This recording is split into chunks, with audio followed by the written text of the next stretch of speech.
Okay, so progressive overload. What is it? How do we do it? How do we read sets and reps on a piece of paper? All these kind of things. I'll just try to make this brief and useful.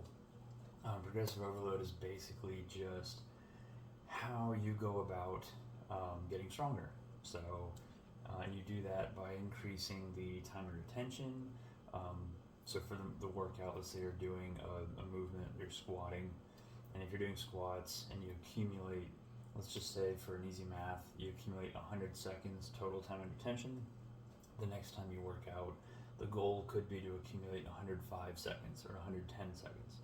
You can do the same thing with reps. Basically, all of your exercise variables, rest being a less preferred one to decrease the rest to make it harder. But yeah, progressive overload is just how you make things harder. So you can increase the time of retention, like I said. You can do more reps. You can do more sets. You can increase the load. So these kind of things. Time of retention being a function of tempo, by the way. Tempo is just the speed of the movement. So usually you go slower on the way down, faster on the way up.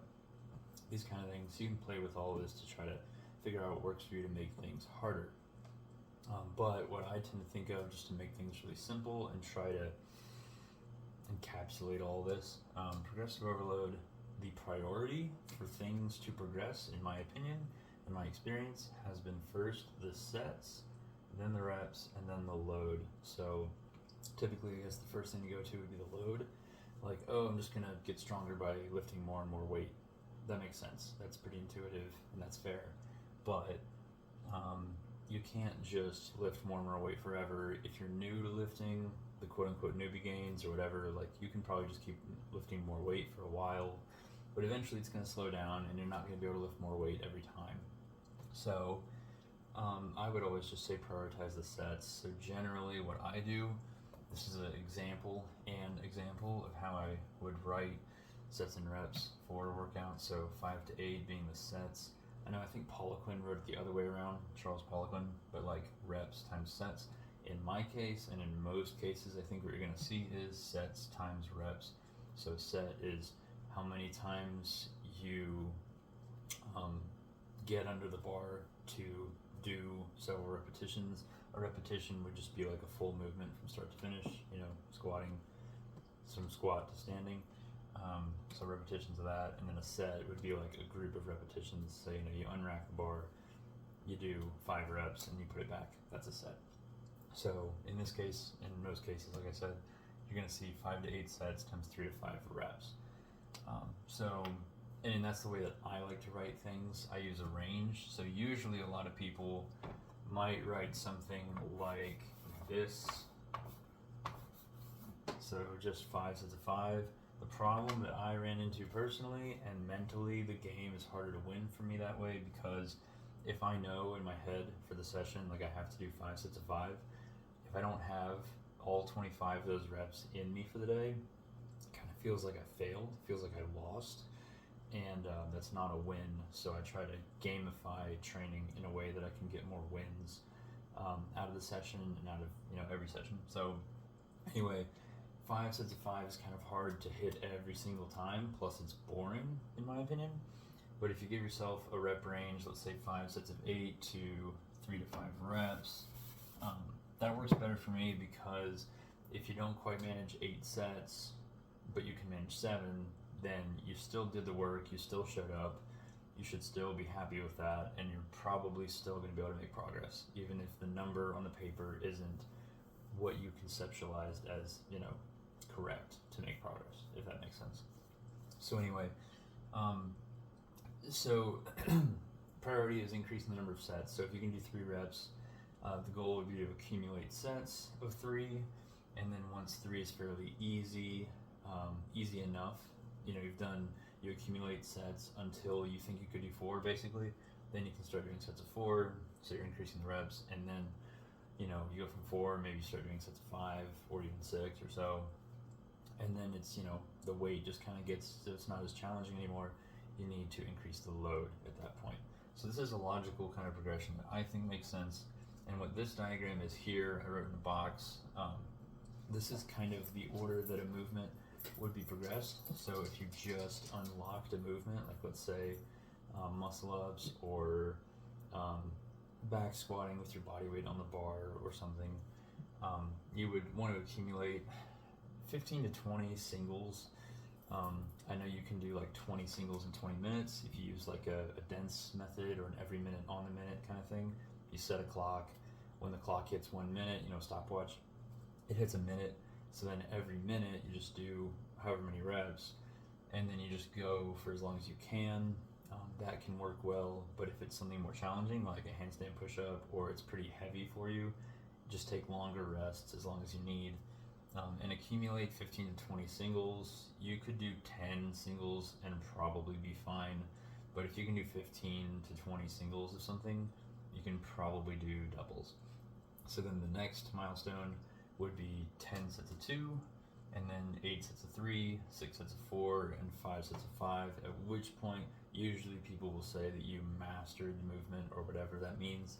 But it's easy enough for you that if you can do 5 sets of 5, you've spent a long time practicing it, you've built up capacity in the tissues, joints and muscles respectively, tendons and ligaments, to handle the load of the movement for a pretty fair volume. So 5 sets of 5 is kind of like, 5 reps isn't singles, so it's not max effort, and it's not like sets of 20 where it's just super light and it almost feels like, cardiovascular training. So 5 is just it's a sweet spot. A lot of people like it. I like it. 5 sets of 5 is a good target. 3 sets of 5 is also fine. 4 sets of 5. But yeah, if you can do 5 sets of 5, it's kind of like this, where like if you can do 20 singles of something, you can probably start doing doubles.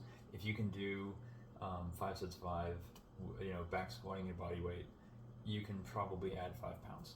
You see what I'm saying? And then start doing singles at least, or probably doing triples by that point. So this is just kind of like a milestone chart of as you can do, 1, 2, 3, 4, 5 reps. And whenever you hit a 5x5, since you mastered that progression or that movement, you would increase the load, or if it's a body weight movement, you could increase the progression. So you decrease the leverage in a planche, you go from tuck planche to advanced tuck, or you go from like straddle planche to full planche, or probably half lay or something, or a single leg variant. So yeah, load / progression. You can progress once you've hit, 5 sets of 5 reps typically. So the way that this reads, just to wrap this up and keep this as concise as possible, if you do 5 to 8 sets times 3 to 5 reps, what you'll start with is higher up on this milestone chart. So I would basically be saying, for something like this, they're probably not in a peaking phase, and they're probably not in an accumulation phase. They're kind of in an intermediary intensification, phase, or intensification one line, right, proper. And then so you're in the middle. You're not bodybuilding. You're not maxing out. You're just trying to get stronger, middle of the road. So I would say, 5 to 8 sets, 3 to 5 reps. What that means is you're going to start, your first target is going to be to accumulate 8 sets of 3 with some amount of load that feels appropriate. You shouldn't be grinding any reps. You should be able to manage 3. If you're grinding any, maybe on your 7th and 8th set, you're grinding your last rep. But once you can do 3s, you start doing 4s. Maybe you get 1 set of 4 and then 7 sets of 3. Next time you get 3 sets of 4 and then 5 sets of 3. So eventually you fill it out. The next milestone target would be 6 sets of 4. And then when that's fairly easy, or you might need more sets, 6 sets of 4 is a good target, but maybe you need to do 7 to get enough volume, but you just gotta pay attention to your recovery, if you're doing too much intensity or too much volume. So if you're doing 6 sets of 4, the theory is you should probably be able to start doing 5s, and then eventually you work your way down in sets. So obviously, right, the priority is increase sets, then reps, then load. So you'll start trying to hit 8 sets of 3. Maybe you get 5 sets of 3, that's fine. Next time, try for 6 sets of 3. Next time, 7, then 8. So you hit 8 sets of 3. Then you're going to start trying to, so you max out your sets at the 3 rep intensity. And the rep count really is the intensity, because basically the number of reps you can do is just, you can figure it out. It's likely a percentage of your 1 rep maximum load for that movement. So I like using a rep count more than intensity and percentages. So yeah, you do your max out the number of sets at that rep count at 3, and then based on milestones here. So then once you start doing 4s, you're gonna max out your sets again as your first priority at 6 or so, and then you start doing 5s. You're gonna, so you know, maxed out at 6 sets of 4, then you're gonna start trying to get 5s, max out your sets of 5 once you can do 5s at 5 sets, right? So it's basically this kind of like stepwise, you're increasing the sets. Once you've increased the sets, now you have to start increasing your reps by 1, you know, and then you have a lower target for maxing your sets out. Then you'll increase the reps again, slightly lower the total number of sets, just because it gets fatiguing. Like if you had to do 20 sets of 5, you'd probably, you know, implode. So it's not sensical. So that's kind of how you interpret this. You start somewhere around 8 sets of 3, and then you would end somewhere at 5 sets of 5. Hopefully that was helpful, and it looks like I managed to go longer than I initially planned. That's fine.